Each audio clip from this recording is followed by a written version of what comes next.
Okay, hello and welcome to the Digital Health Hackers podcast.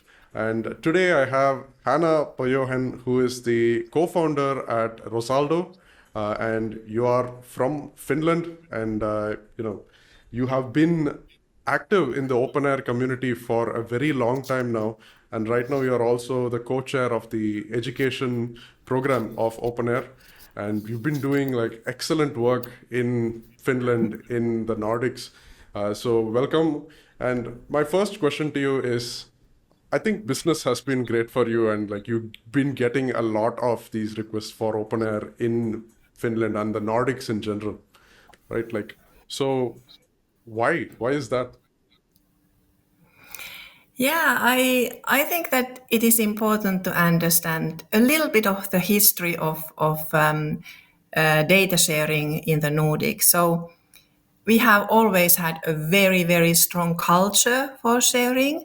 So the cross-organizational data sharing has been the objective all over the Nordics. And the cross-organizational patient pathways, they belong to the Nordic way, how to organize care.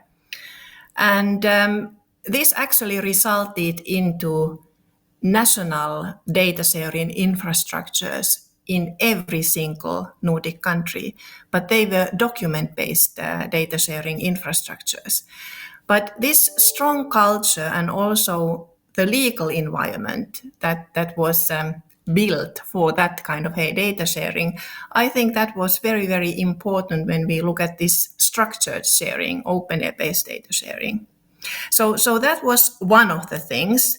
But the other very important thing is that the dominant electronic health record players in the Nordics, they chose OpenAIR as their internal data model. So Hmm. they started to modernize their own legacy or monolithical solutions utilizing OpenAIR. So I think our open-air development has been very much vendor-driven development. So thank you for the vendors. Can you, this looks like it's not ordinary for vendors, especially like taking, for example, the US, right? Like they had to push people into adopting a standard, and the regulators had to like run after people and tell them that we literally pay you money if you adopt the standard. Uh, Yeah. what is different in the Nordics? How did these people just, how did the vendors do this? Yeah. I think that there were many reasons why the Nordic vendors started to adopt OpenAir internally. And actually, I think that the most important fact was that they wanted to push the US vendors away from the Nordics. So this was sort of a key differentiator for the Nordic electronic health record players that, hey, we open up. This is something different from the US vendors. So that was actually, I think, that the most important fact at the beginning. But then later on, of course, there were, other factors coming on to the picture. It's really interesting. It's like an enemy of an enemy is a friend, and then you just you don't want Epic in the Nordics. So everybody was like, let's do open air instead and be open and vendor neutral. Yeah, and let us collaborate. Even the Nordic vendors, they are collaborating a lot. And now Okay. when the all the dominating ones are starting to be open air based, then they can take each other's modules on top of each other's platforms, and I think it's really lovely. But I think that they also understood that to keep up with the innovation, they need to do something in a different way. So faster development, easier development, co-development with the end users, all that came into the picture. So it was not just the battle against the US monoliths, so a lot more as well. Yeah, of course. So yeah, Yeah, I mean, like, can you, for the audience who are listening to it and they may just want to know what vendors these are and if they want to like look them up, which vendors are we talking about here? yeah. So if we start from Norway, DIPS is the dominating electronic health record player there. PatientSky is on the GP side, so both totally open-air based. In Sweden, Campio is the dominant electronic health record player. And then in Finland, Tietoevry is the dominating EHR vendor. So these are the vendors, or actually PatientSky did it from the scratch, but DIPS, Campio, and Tietoevry, they changed their legacy. They changed their monoliths into open-air-based application portfolios. But then we have a lot of agile vendors. So niche application vendors who have started with open-air and they want to go to these open ecosystems to add, say features and functionalities. And we hope more and more of these kind of niche vendors, of course. Okay, that's so how is it looking like? How is been the progress since they started, and where are we today? Yeah, you mean open-air adoption Yeah, say, in just general? general open Yeah. air adoption. Yeah. So in Norway, 75% of specialty healthcare is already open air based. And then if we look at the GP side, because they have private GPs, then around 50%. And then if we go to Sweden, then in Sweden we had 21 counties and 18 of them are in the transition from legacy to open air based through Campio. And then we have two Cerner systems. Yep. Okay. Yes. And then we have Region Stockholm. So Region Stockholm is really interesting because they have ongoing procurements now. So they are seeking for an open platform and tools on top of it, but also electronic health record system, which should then operate and run on top of the open platform so that the data can be separated from the application portfolio. Very, very interesting. So like a role model for the rest of the Europe. And then if you go to Finland, then Finland is a tiny country. So we have only 5 million citizens, but today, I think 2.4 million citizens, they are covered by openEHR already. So their data is being produced using openEHR from the very beginning at the source level. And then we have openEHR-based data exchange also. And through that data exchange, we actually combine health and social care data to the same dashboard. So that's also quite interesting. And also legacy vendors are harmonizing their data to openEHR for that data exchange. So that is also very, very good.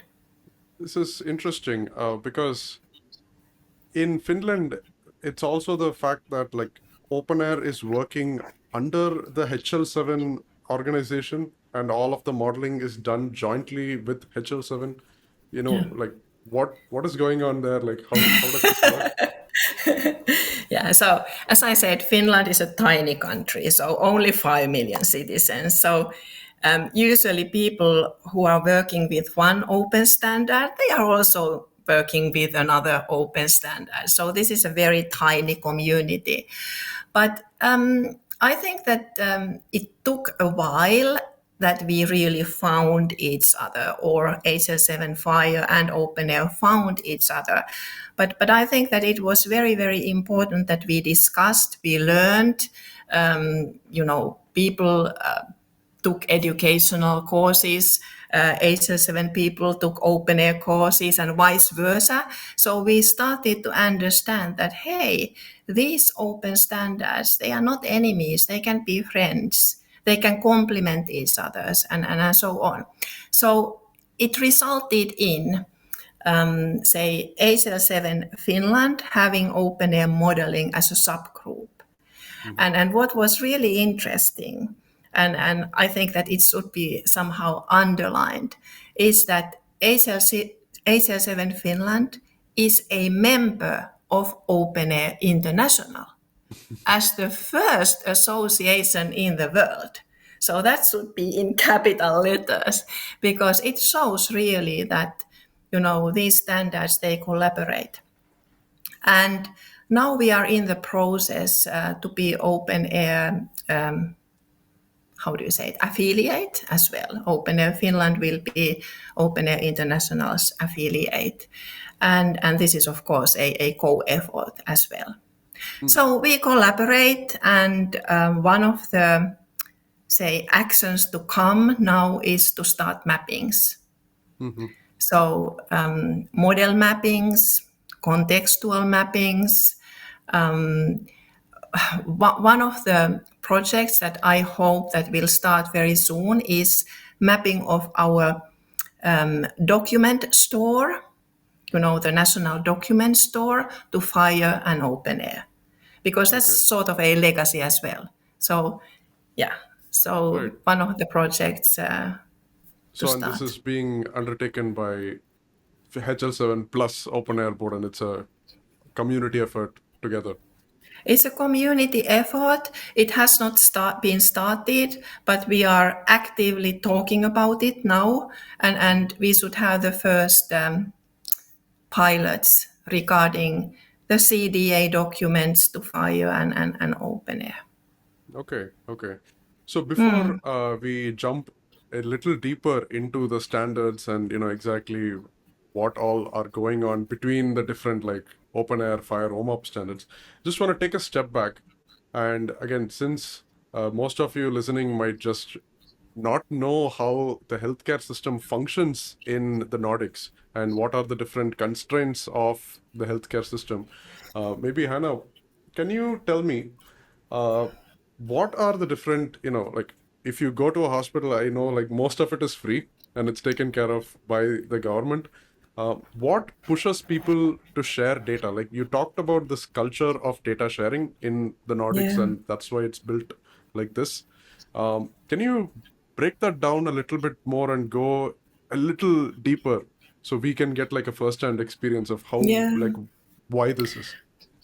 Maybe I could take Finland as an example, because in Finland I think we had 311 or something like that, over 300 municipalities, and they were responsible for organizing health and social care, health and care.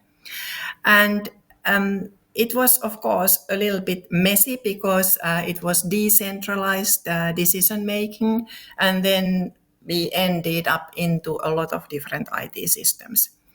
But now, early 2023, our healthcare reform started, and we, instead of these municipalities, we organized health and care into 22 well-being services counties. A horrible name, well-being services counties, but counties, let us say counties. And in those counties, we have integrated care. So, Okay. like in England, also in Finland, social care and healthcare are integrated. So it means that they are under the same roof. So organized by one roof, one organization, and of course this means that we need to share data. There's a big pressure to share data between care and health as well, not only on all levels of health. So this is Finland. It is publicly funded social and healthcare system, but we have also a strong private healthcare system. And we have a law stating that also the private healthcare actors need to share data via the national document-based data sharing system. So both public and private, they need to get connected to the document-based data sharing system. So this is one example. Sweden and Norway, they are a little bit different, but the public flavor is in all these countries, and also, of course, Denmark. By the way, I would like to say something about Denmark. Denmark is not really a open air-based country. So now when I talk about Nordic countries being forerunners in open air, etc., I'm talking about Norway, Sweden, and Finland. Denmark is different. So they are only now waking a little bit and being a little bit curious about what is happening in the neighboring countries. And I can also see it in my e-learning environment because I have Danish participants, and also the Nordic masterclass has some Danish participants, but Denmark is different. Okay. Maybe interesting to break down and see, like what happened in Denmark. What was different in Denmark that was not there in Finland and Sweden, and what pressured Denmark to like not adopting? This is a tough question, I have to say, but I think it was already 2004 that actually Denmark was awarded by the European Commission because of the splendid data sharing capabilities in the country. And at that time, it was, of course, messages because we didn't have, FHIR and open air. Yes, we had something, but not really in the clinical practice. And I think they used Edifact to start with. Lots of messages across different organizations, a total, full mesh network. And they were awarded. And later on, they started the XDS infrastructures, document-based data sharing, etc. And I think they have been very satisfied with what they have had. And then they also started the big Epic installation in the capital Ah, region. okay, epic. And it didn't go well. It didn't go well, of course.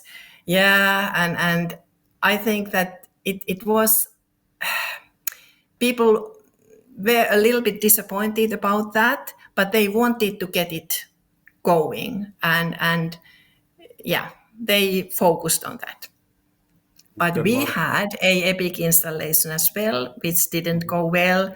Also, Norway had one. So, Okay, so so there is no clear reason for that. Yeah, maybe they peaked too early. They, you know, maybe. yeah. Yeah. But let's, you talked about the fact that Finland has the government sector which is providing care, the private sector which is providing care, then you have like social care, and all of this is integrated into one single document based network. Can you talk a little bit more about how this works and how do you exchange data? You mean in the document space? Yeah, yeah. Yep. And what Okay. is there and what is it changing into Yeah. something now? Yeah. So it is a national infrastructure, and it is, say, when the patient goes to the hospital or GP practice or wheresoever, also the private sector, then the patient summaries are shared, to the national infrastructure, and that is obligatory. Okay. So it's mandatory. You have to do that. And now they start also with the social care documents.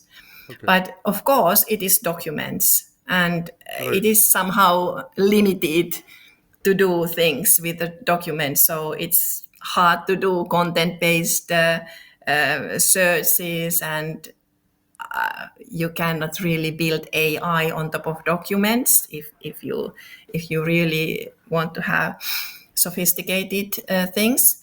So I think that now what people are thinking is that how does the next repository look like? So we call it Kanta repository, and how about Kanta the second? How does it look like? What kind of a vendor neutral archive it should be? And of course, I hope that it will be a open-based data repository, and I hope that our government will go for it. Okay. And then we have also nationally XDSI-based image sharing. That's for the whole country as well. Okay. Okay. That's very interesting. So when you say documents, you mean unstructured, like PDF documents, right? HL7 CDA CDA. documents. Okay. These Yes. are CDA documents. Got it. And Yes. it's mostly CDA. Like, do people also send, like, let's say, PDF documents in this same way, or is it like Yeah, it all is. CDA? Yeah, it is all CDA, and it is like how would I say? Oh, it's legally determined. All the structures are legally determined, but I don't know about the details of the Okay. documents. Okay.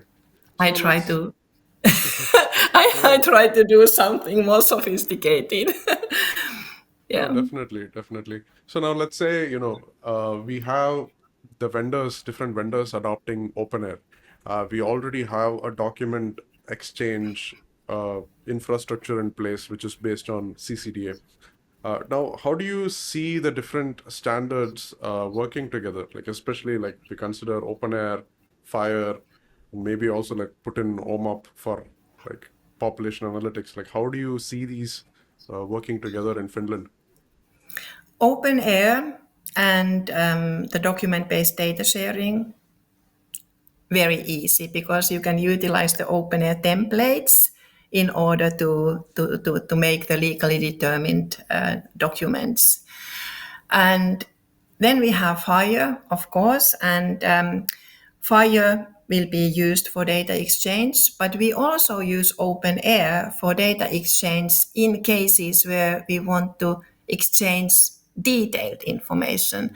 But FHIR is good in most of the use cases. And then we have OMOP, and all our university hospitals, they are already now utilizing OMOP for secondary use. And then the organization under our ministry called THL, they are responsible for all standards in Finland, among other things. They will utilize OMOP to quality registries as well. But of course, it is easier if you have wide openEHR adoption, then it is easier to make the openEHR OMOP conversions. So I think that everybody is really benefiting from the fact that we have fewer standards, but then those standards that we have, we really focus on them and the mappings in between. Okay. FHIR, openEHR, OMOP, and then we have our documents as well. Got it. So it looks somewhat like openEHR as the primary clinical data repository, FHIR for exchange when you need low fidelity data, Yeah, and you still use openEHR for exchange when you need high definition data, and yeah. OMOP for the quality metrics and the analytics that you need to extract out of the huge data set. Yes, yes. And of course, if you are in the open ecosystem, and then you have the open platform, you have the open APIs, you have openEHR, you have FHIR, etc. But if your applications, if they are openEHR based, then of course it does not make any sense to utilize FHIR for exchange. But we have legacy, we have mobile applications, we have other FHIR-based applications, and then of course it makes sense to have FHIR in the equation. And it is of course very welcome. Actually, 7 innovation centers in Finland, they wanted to support small and middle-sized companies in order to start utilizing openEHR and FHIR together. And we made a openEHR implementation guide to help them in that, sort of lowering the threshold to go for it. And I hope that we will get more applications. Really, Yeah. the lack of applications, Mm. that is a big issue because I think that we are lucky in the Nordics because we have something to choose from if we want to have open air based. But how about the rest of Europe? Now when people start getting very curious about open air, they ask that, hey, okay, what can we select? Where are the applications? So we really should push having more applications. That is one of the big challenges in open air Yeah, yeah, community. yeah, We have definitely. platforms, but how about the applications? I agree. For sure, if people ask, like, okay, OpenAir is well and good, you have a platform, you are able to build it, but then where are the apps? But to Yeah, some extent, we are seeing a change, right? Like, for example, when big governments and like whole countries start adopting OpenAir as a platform, for example, Region Stockholm's recent procurement, and it's happening in Catalonia as well, right? Like yeah, they wanted a clinical data repository for all of the Catalonian population. Now, I think yeah, uh, I always think data is a prerequisite for application builders, and it's not the other way around. So I think like yeah, once the data is there, then maybe the applications will just start popping like mushrooms. yeah. Yeah, hope so. Hope so. Yeah, I think it is. It will boost. It will boost. But I see that, for example, in the Netherlands now, when RSOs, so they are like regions, they start looking for platforms, but they are also asking for applications. So, yeah. And how can we get these Nordic vendors to go international? Because, you know, I think that even if they could go international, in a easier way because they are now open ecosystem capable, they are still in the Nordic countries. So they go across borders, but in the Nordic countries. So, Right, right. yeah, but of course, it's matter of resources as well. Yeah, yeah. And I think like this discussion, it reminds me of I'm just like quickly sharing this preprint again, the alignment between the different standards and the different domains. And it it captures this pretty well, which is like primary care and like clinical care and administration in open air, have that repository, exchange data using FHIR, do the longitudinal analysis, which here happens to be the quality and quality care metrics in OMOP. So I don't know, like this seems to be a good pattern overall, Yeah, and just yeah. thought I'll show this. Yeah, but still, even if we now sort of we know the standards and we know where they are at their best, but then we need to do the mappings, and Mm, that's a big issue as well. But now I think that we have enough appetite to do that, so we right, really we want to do that, right, and right. and we need some international coordination for that as well. Hmm. Definitely. Yeah. It's, mappings are always going to be like it's been hard for a very long time, but maybe with the upcoming AIs that are able to really like understand data, Yeah. maybe it might Yeah. become easier. Um, who knows? Who knows? Who knows? Yeah. Yeah. So what's been any other news on the next steps that the Nordic or like at least Finland would take for reform? Yeah, I think that when we talk about Nordics, I think that we have taken the baby steps only. To be honest, I mean, even if we are forerunners, I still think that these have been the baby steps. And why I say like that? I say it because our EAs are vendors. They have had this internal from legacy to open air journey, but they have been building products. So the next step is mixing and matching. So we start mixing and matching the modules from different vendors. So really best of breed modules, also your own development as a care entity. and then some niche applications as well. So it's not like buying a product, buying a system, but mixing and matching.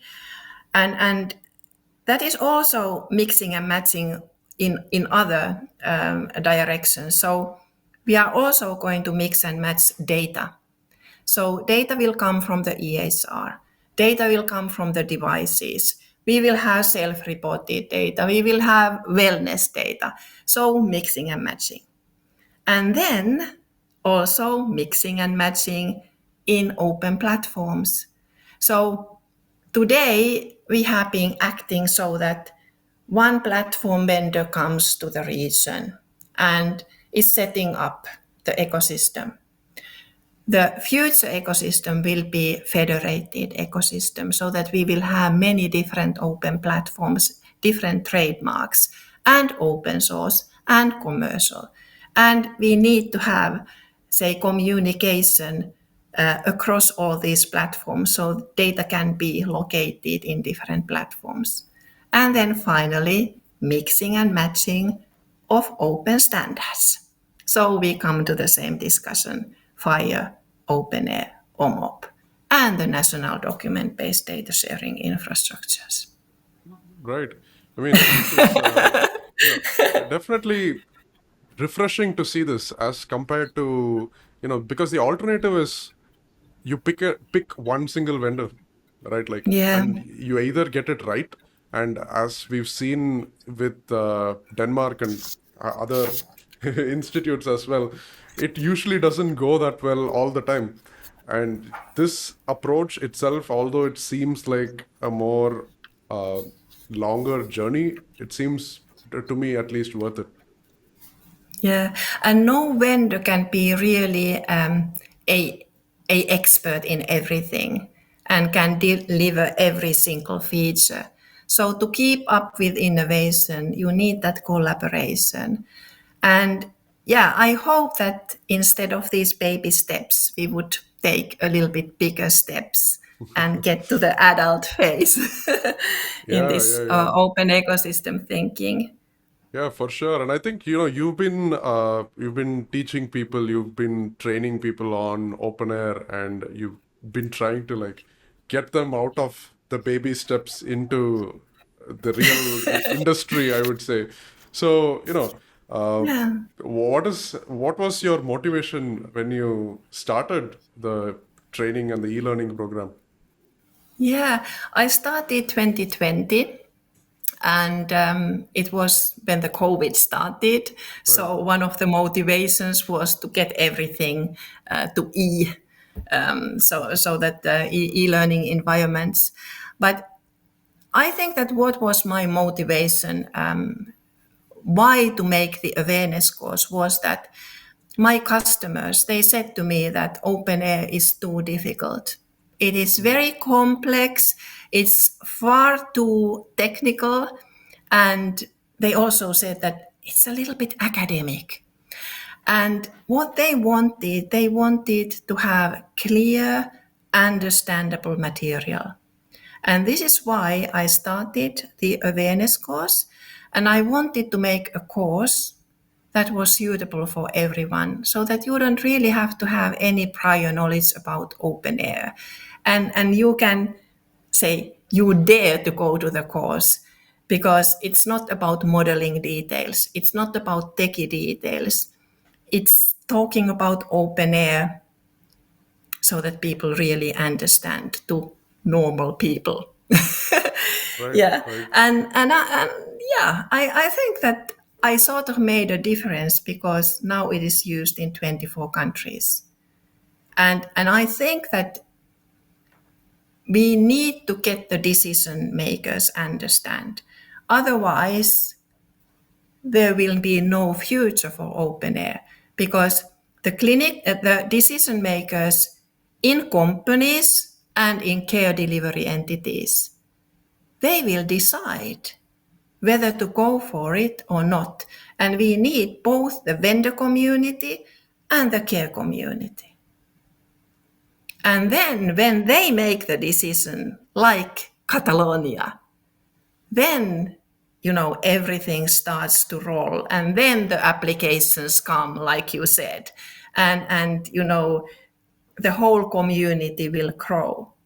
And then another thing is that we need to have the clinicians on board, and the clinicians, they need the wow effects. They need small wins so that they really see that, wow, open air is something different. And this is where we need to focus on as well, also in our education. So I hope that I have made a little bit of difference in this with this awareness course.